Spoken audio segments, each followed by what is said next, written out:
Good morning students.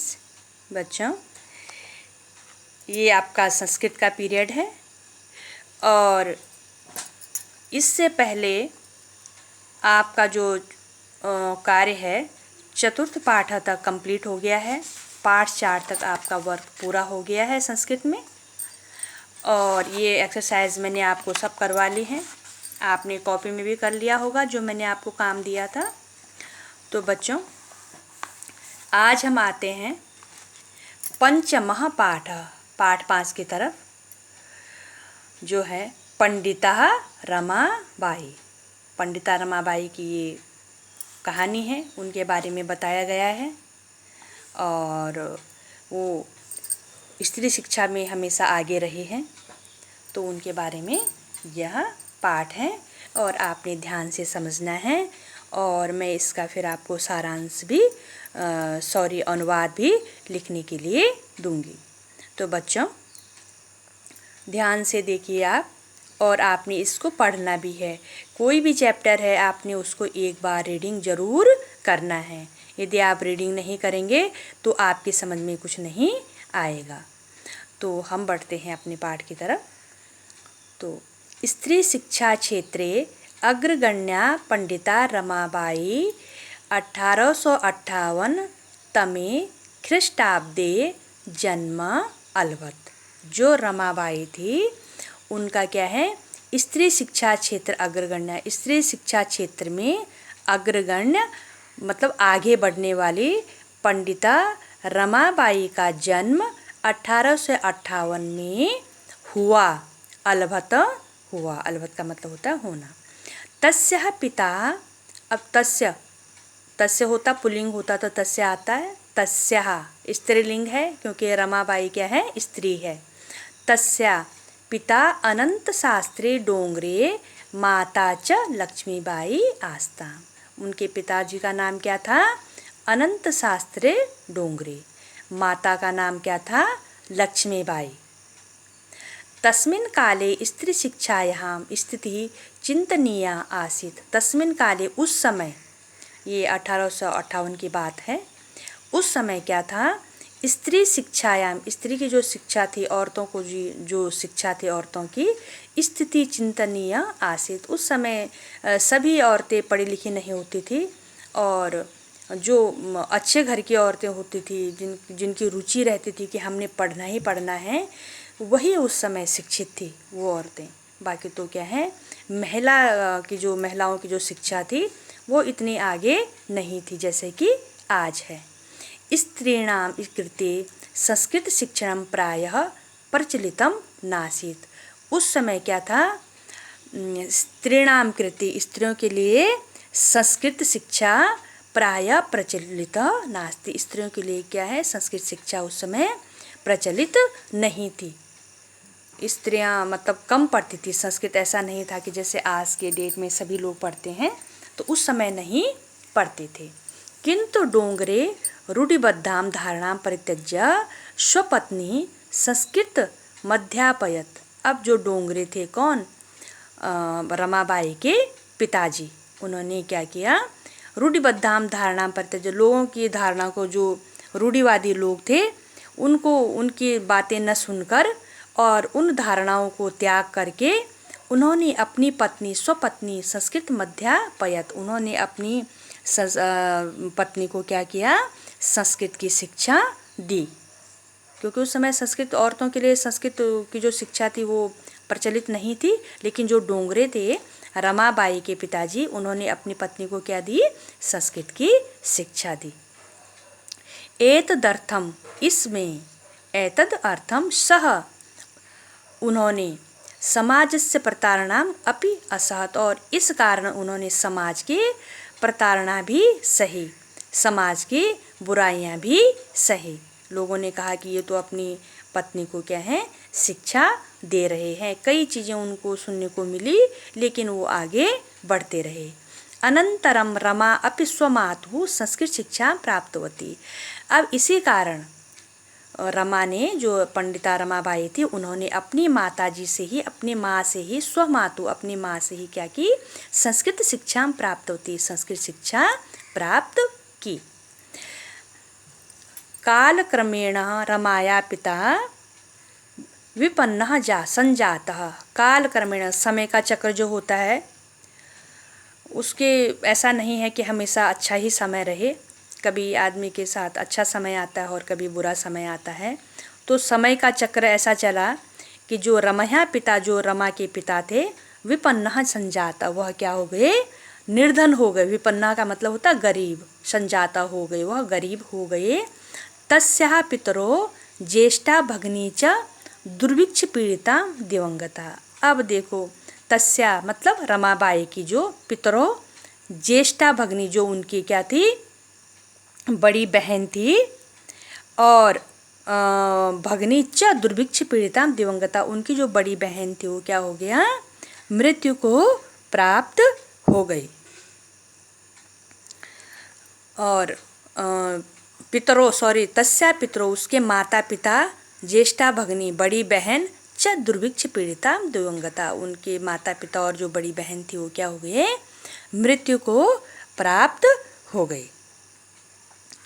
अब क्या होता है, तदंतरम रमा स्वज्येष्ठ भ्रात्राम सह पदभ्याम समग्र भारतम अभ्रमत। तब क्या किया, जो रमाबाई थी उन्होंने अपने जो बड़े भाई थे, ज्येष्ठ भ्रात्रा जो बड़े भाई थे, उस सह उनके साथ पदभ्याम पैदल समग्रम भारतम अभ्रमत, उन्होंने उनके साथ चलकर पूरे भारत भ्रमण किया। किसके साथ चलकर, अपने भाई के साथ। कौन, पंडिता रमाबाई। भ्रमण क्रमे सह कोलकाताम प्राप्ता, जब वो घूम रही थी तो वो क्या, कहाँ गए, कोलकाता में पहुंची। संस्कृत वैदुष्येण सा तत्र पंडिता सरस्वती चेत उपाधिभ्याम विभूषिता, और वहाँ जाकर वो क्या हुई कि संस्कृत विद्वता के कारण, क्योंकि वो संस्कृत की बहुत मतलब अच्छे वो थे, शिक्षिका ही समझ लो, उनको संस्कृत बहुत अच्छी आती थी, किनको, रमाबाई को। तब उनको क्या हुआ, जब वो कोलकाता पहुंची तो सा तत्र पंडिता सरस्वतीम चेतुपाधिभ्याम विभूषिता, वहाँ उनको सरस्वती नामक जो उपाधि होती है उनसे क्या किया, विभूषित किया। उनको क्या किया, पंडिता और सरस्वती नामक जो उपाधि हैं उनसे विभूषित किया। किसको, रमाबाई को। तत्रैव सा ब्रह्म समाजेन प्रभाविता, वहाँ जाकर वो ब्रह्म समाज से प्रभावित हुई। कौन, रमाबाई। वेदाध्ययनम अकरोत्, उन्होंने वेदों का अध्ययन किया। पश्चात सा स्त्रीणाम कृते वेदादीनां शास्त्राणां शिक्षाये आंदोलनम प्रारब्धवती। अब उन्होंने क्या किया, उन्होंने वहाँ वेदों का, ब्रह्म समाज से प्रभावित हुई, वेदों का अध्ययन किया उन्होंने, और उसके बाद स्त्रीणाम कृते वेदादीनाम, उसके बाद उन्होंने क्या किया, बालिकाओं और स्त्रियों के लिए आंदोलन आरंभ किया। किसका लिए किया आंदोलन आरंभ, शिक्षा के लिए, कि स्त्रियों और जो लड़कियां हैं उनको शिक्षित होना चाहिए। 1880 तमे ख्रीष्टाब्दे सा विपिन बिहारी दासेन सह वाकीपुर न्यायालयम विवाहम अकरोत्। अब 1880 में उन्होंने क्या किया, विपिन बिहारी दास से वाकीपुर न्यायालय में विवाह किया। सार्धैक वर्षात, सार्धैक मतलब 1.5 मतलब 1.5 साल के बाद क्या हो गया, सार्धैक वर्षात 1.5 साल के बाद अनंतरम तस्या पति दिवंगतः, 1.5 साल के बाद क्या हो गया, उनके पति का देहांत हो गया, उनके पति मृत्यु को प्राप्त हो गए। किसके, रमाबाई के। तदंतरम सा पुत्र्या रमया सह जन्मभूमि महाराष्ट्रम प्रत्यागच्छत। अब उसके पश्चात उन्होंने क्या किया, वह पुत्री मनोरमा के साथ महाराष्ट्र प्रत्यागच्छत, लौट गई। नारीणाम सम्मानायाम शिक्षाये च सह स्वकीयम जीवनम अर्पितवती, उन्होंने नारी सम्मान के लिए और नारी शिक्षा के लिए अपना जीवन अर्पित कर दिया। हंटर शिक्षा आयोगस्य समक्षम नारी शिक्षा विषये स्वमतम प्रस्तुतवती, उन्होंने जो हंटर शिक्षा आयोग था, जहाँ पर हम अपनी बातें रख सकते थे, उन्होंने हंटर आयोग के सामने नारी शिक्षा विषय पर अपना मत क्या किया, प्रस्तुत किया। सा उच्च शिक्षार्थम इंग्लैंड देशम गतवती, और वह अपनी ऊंची शिक्षा के लिए कहाँ गई, इंग्लैंड देश गई, इंग्लैंड चले गई।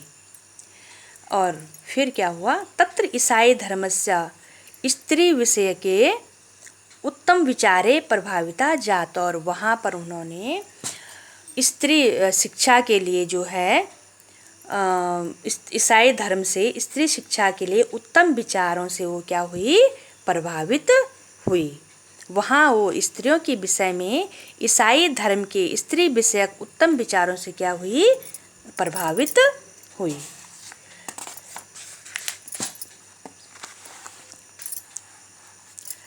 इंग्लैंड देशात रमाबाई अमेरिका देशम अगच्छत। अब इंग्लैंड देश से रमाबाई कहाँ गई, अमेरिका अगच्छत गई, पास्ट टेंस का है इसलिए अगच्छत आया, कहाँ गई, अमेरिका गई। तत्र सा भारतस्य विधवा स्त्रीणाम सहायतार्थम अर्थ संचयम अकरोत। अब वहाँ जाकर उन्होंने क्या किया, जो विधवा स्त्रियां थी उनके सहायता के लिए अर्थ संचयम अकरोत, धन इकट्ठा किया। अर्थ संचयम धन इकट्ठा, अकरोत किया, पास्ट टेंस का है। भारतम प्रत्यागत्य मुंबई नगरे सा शारदा सदनम स्थापयत। अब क्या किया उन्होंने, भारतम प्रत्यागतम, अब भारत लौटकर मुंबई नगरे सा, मुंबई नगर में शारदा सदनम स्थापयत, उन्होंने मुंबई नगर में क्या किया, शारदा सदन का की स्थापना की। अस्मिन् आश्रमे निस्सहायाम स्त्रियां निवसन्ति। उस आश्रम में, जो शारदा सदन नामक आश्रम था, उसमें क्या थी, अस्मिन आश्रम निस्सहाया, जो असहाय औरतें, जिनका कोई नहीं था या जो विधवा हो गई थी, वो औरतें वहाँ पर रहती थी। तत्र स्त्रियः मुद्रण टंकण काष्ठकलादीनांच प्रशिक्षणमपि लभन्ते स्म। उन्होंने वहाँ पर क्या किया, उन स्त्रियों को मुद्रण, छपाई का काम दिया, टाइप का काम, लकड़ी की कलाकारी आदि का काम, काष्ठ कला दीनांच, लकड़ी की जो कलाकारी होती है उसका काम उन्होंने क्या किया, उस आश्रम में वो स्त्रियां जो थी, जो विधवा स्त्रियां थी और जो असहाय स्त्रियां थी, वो वहाँ पर छपाई का काम करती थी और उसका काष्ठ कला दीनांच, और जो काष्ठ लकड़ियों पे जो कलाकारी होती थी उसका प्रशिक्षण लेते थे। कहाँ पर, शारदा सदन में। परम इदम सदनम पुणे नगरे स्थानांतरितः जातम। लेकिन फिर क्या हुआ, यह जो सदन था शारदा सदन, ये पुणे नगर में, पूना जो है मुंबई शहर में पूना है एक जगह, तो वहाँ स्थानांतरित हो गया। ततः पुणे नगरस्य समीपे केडगांव स्थाने मुक्ति मिशन नामक संस्थानम तया स्थापितम। अब उन्होंने पुणे नगर में भी क्या किया कि मुक्ति मिशन नाम की संस्था की स्थापना की। अत्र अधुना अपि निराश्रितां स्त्रियः असम्मानम जीवनम यापयन्ति। आज भी वहाँ पर क्या है, जो निराश्रित, जिन स्त्रियों का, जिन औरतों का कोई आश्रय नहीं है, कोई ठिकाना नहीं है, वह स्त्रियां वहाँ पर ससम्मान, सम्मान के साथ जीवनम यापयन्ति, सम्मान के साथ अपना जीवन यापन करती हैं। अब है 1922 तमे ख्रीष्टाब्दे 1922 तमे ख्रीष्टाब्दे सन रमाबाई महोदयायां निधनम अभवत। 1922 में क्या हो गया, रमाबाई का निधन हो गया। सा देश विदेशानां अनेकासु भाषासु निपुणा आसीत्। वह देश विदेश की अनेक भाषाओं से क्या थी, निपुण थी, उनको देश विदेश की अनेक भाषाएं आती थी। समाज सेवायाम अतिरिक्त वह समाज सेविका थी अच्छी। अतिरिक्तम लेखन क्षेत्रे समाज सेविका के अलावा लेखन के क्षेत्र में अपि तस्या महत्वपूर्णम अवदानम अस्ति।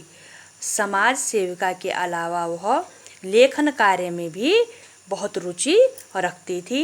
स्त्री धर्म नीति हाई कास्ट हिंदू विमेन इति तस्या प्रसिद्धम रचनाद्वयम वर्तते। उनकी जो 2 रचनाएं हैं मुख्य हैं, एक तो है उन्होंने स्त्री धर्म नीति पर क्या बनाई है, उनकी दो रचनाएं हैं, वो है स्त्री धर्म नीति और हाई कास्ट हिंदू वुमेन। ये उनकी 2 रचनाएं हैं और इनमें उन्होंने स्त्री शिक्षा के बारे में बहुत कुछ लिखा है, स्त्रियों के बारे में बहुत कुछ बताया है कि कैसे जीवन यापन करना चाहिए और कैसा रहना चाहिए। तो बच्चों, हमने आज यह पाठ पढ़ा, पंडिता रमाबाई, जो 5वां पाठ है आपका। और अब आपने क्या करना है, मैं इसमें काम दूंगी आपको, जो भी है इस चैप्टर का मैं सारांश दूंगी, वो नेक्स्ट क्लास में दूंगी आपको। और आपने इस पाठ को बच्चों अच्छे से पढ़ना है और अच्छे से समझना है। और जो पंडिता रमाबाई थी उनके बारे में आपने पढ़ना है, सर्च करना है आपने, अपने मोबाइल में आपको मिल जाएगा। उनके बारे में भी आपने और ज़्यादा जानकारी लेनी है। और यदि आपको किसी भी प्रकार की कोई दिक्कत होती है, कोई परेशानी होती है, तो आप मुझे कॉल कर सकते हैं। यदि कोई चीज़ ऐसी है जो आपके समझ में नहीं आता है तो आप मुझे पूछ सकते हैं। धन्यवाद।